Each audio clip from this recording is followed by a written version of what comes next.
it's Helen with So Kind of Wonderful, and we are talking all about Zone 7 of Floral Felicity. So I have made my 3 blocks for Zone 7. We have the begonia block, flying geese block, and dragonfly block. Now I just need to sew this zone together.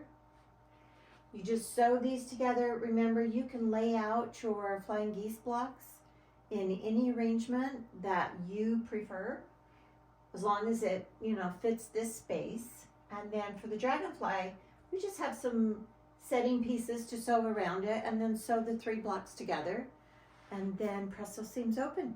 So I'm going to go ahead and sew my blocks together. Okay. I have my Zone 7 of Floral Felicity all sewn together. Comes together nicely. I pressed my seams towards the sashing strips here, and then here I press the seams towards dragonfly and begonia. You can press the seams open if you want to. Whatever works better for you. I do like how there's 3 different backgrounds, fabrics here. It lends itself to that nice scrappy look in the final quilt. So here is Zone 7 sewn together. Make sure you check the dimensions and trim yours just a little bit if you need to. Okay, happy sewing, everyone.